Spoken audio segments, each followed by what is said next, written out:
Mais bien sûr, comme vous l'avez dit, nous avons ce devoir, cette mission de sensibiliser la population, y compris même les autorités. En fait, la situation telle qu'elle se présente au Nord Kivu, elle commence à nous inquiéter de plus en plus. Depuis un certain temps, le nombre de cas continue à augmenter et c'est Goma qui connaît une flambée actuellement. Or, Goma, c'est le chef-lieu de notre province, le chef-lieu des institutions provinciales. Nous avons suivi la dernière communication du ministre de la Santé qui disait qu'il y aurait relâchement. Effectivement, nous-mêmes, nous avons constaté ce relâchement, tant du côté des citoyens que du côté des autorités, les responsables. Vous allez constater que les autorités locales ne sont plus en train de chercher à mettre en application les orientations du chef de l'État dans le cadre de lutte contre la COVID-19. Moins encore, les orientations du gouverneur de province. Autrement dit, comme qui dirait, les mesures du chef de l'État allant dans le sens de l'état d'urgence ne sont plus mises en application, ne sont plus accompagnées au niveau local. On commence à assister à des mariages, à des cortèges de mariages, à des célébrations, même des réunions des autorités sans respect des mesures de distanciation. Et dans certains bureaux, les gens ne s'inquiètent plus de lavage de mains, alors que les kits sont placés là. Parfois, on les rencontre vides, sans eau. Parfois, les gens s'en passent. Et on ne voit plus les gens acheter les gels hydroalcooliques, comme pour dire que les gens, en commençant par les autorités censées mettre en application ces mesures, ont commencé à les bafouer. Et actuellement, voilà c'est à quoi on commence à assister. Or, la ville de Goma, c'est une ville ouverte à toute la province. Donc, les gens peuvent quitter et rentrer du chef-lieu vers l'intérieur, vers les autres villes, vers les territoires. Et c'est un grand risque de contamination auquel les habitants du Nord Kivu sont vraiment exposés. Cela peut être bien quoi, selon vous? Bon, bien sûr, ça fait déjà longtemps que l'on est en train de renouveler l'état d'urgence et ça doit fatiguer. Mais aussi, il y aurait une sorte... Nous sommes en train d'assister à une sorte de corruption, tant morale que matérielle. Imaginez-vous, par exemple, des gens qui organisent une manifestation qui doit rassembler beaucoup de gens et qui doivent d'abord aller payer quelques sous à la police ou à l'ANER pour qu'ils organisent leurs activités. Même les chefs de service, les autorités, lorsqu'ils ont des activités à mener, ils doivent rassembler beaucoup de gens sans plus tenir compte de toutes ces mesures de distanciation. Donc, ce relâchement est dû à une sorte de négligence que l'on doit lire d'abord dans les chefs des autorités, mais aussi justement par tricherie, les administrés qui doivent suivre les modèles de leurs chefs ou alors qui profitent de la léthargie de leurs chefs et finalement c'est tout le monde qui est exposé. Et que doivent faire ces autorités concrètement? Nous pensons que les autorités devraient renforcer le suivi tel que ça a été fait au début, parce qu'au début, lorsque les chefs de l'État avaient décrété l'état d'urgence, on sentait la police presque partout en train de rappeler les gens en ordre. Les autorités, dans chaque intervention, elles devaient rappeler les gens en ordre et on devait même faire le suivi sur terrain. Se rassurer que les gens sont en train de respecter ces mesures. Mais lorsque l'autorité est la première organiser des manifestations qui rassemblent plus de 20 personnes, lorsque l'autorité est la première à ne pas respecter les mesures de distanciation, lorsque l'autorité laisse les gens faire sur son entité, à ce moment-là, justement, c'est tout le monde qui va se laisser faire, c'est tout le monde qui va imiter, c'est tout le monde qui sera tenté d'aller solliciter telle autorité pour lui permettre d'organiser telle manifestation. Et les gens acceptent au nom de l'avoir et ils oublient que la santé est d'abord primordiale.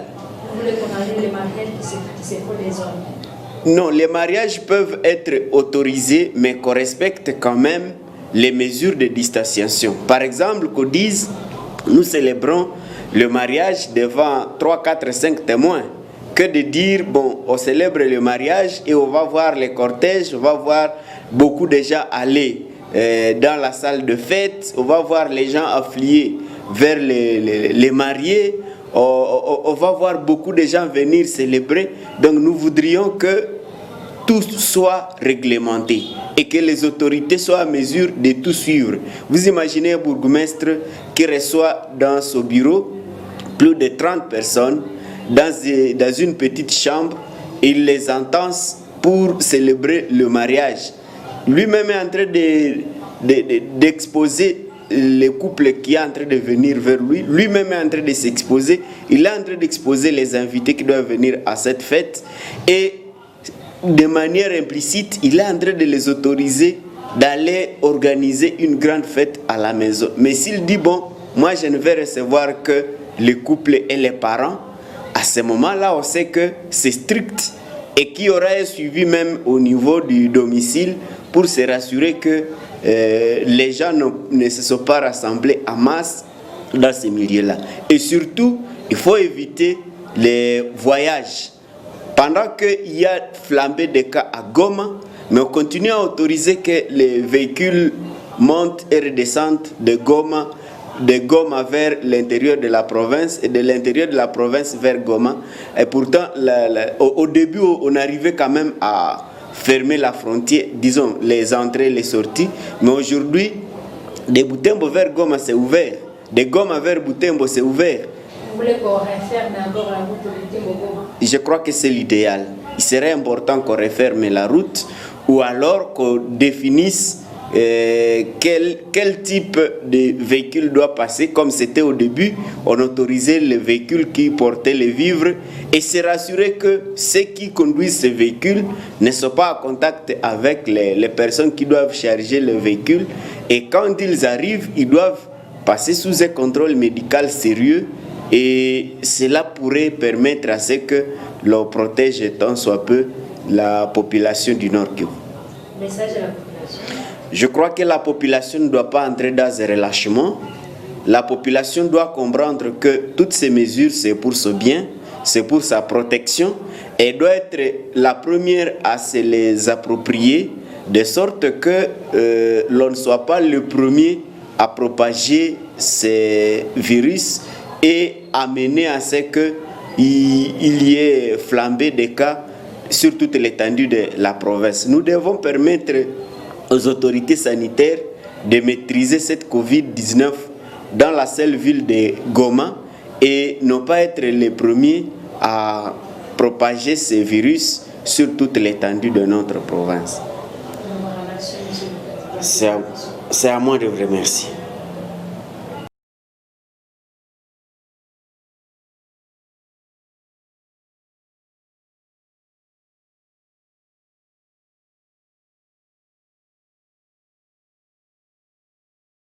Ndio, ile hali inatutia katika wasiwasi. Tumemfuata waziri wa kiafya katika mkoa wa Kivu ya Kaskazini akitangaza kama kesi nyipya zinaendelea kuongezeka katika mji wa Goma. Na tunajua kama mji wa Goma unaendelea kufungua njia kuingia mitaani na hata kuingia katika vingine vijiji.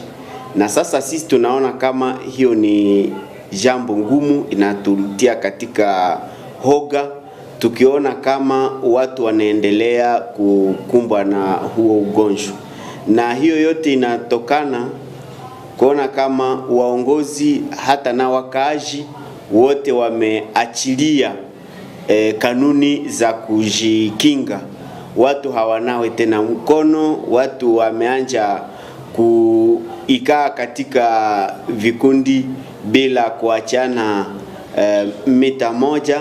Watu wanaendelea kufaa sherehe zikiwakusanya watu wengi, na tunaendelea kuona kama hiyo hali ikiendelea vile ni watu walio wengi ambao watakumbwa na huo ugonjwa. Na tunatoa mwito wetu kwa waongozi waangalie namna gani tena wataweza kuheshimisha mipango ya rais na hata mpango waliwali, kwani tumeona kama katika mitaa, katika vijiji na katika jiji zetu waongozi wamekuwa wa kwanza kukanyanka huo mpangilio. Utawakuta bagamesta anaanza kuwaunganisha watu katika ndoa akiwakusanya watu wengi, na watu wanaiga huo mfano, wataenda faa sherehe wakiwa watu wengi. Kuna watu wengine wakati wanatayarisha sherehe watamuona muongozi na hata wale ambao wanahusika na usalama wanawaomba wakubalie waweze wakafanya hizo sherehe. Kwa ngambo yetu tunaona kama hiyo hali sio nzuri, kwani inatia watu katika hatari. Ndio maana tunatoa mwito wetu kwa waongozi waweze tena kukamilisha mpango wa rais, watu waheshimu kanuni za kiafya, na hata kwa wakaaji waweze kuheshimu kanuni ambazo rais wa nchi ameweza kuweka kwa ajili ya kutukinga sisi wote tusije tukakumbwa na huo ugonjwa wa COVID-19. Asante.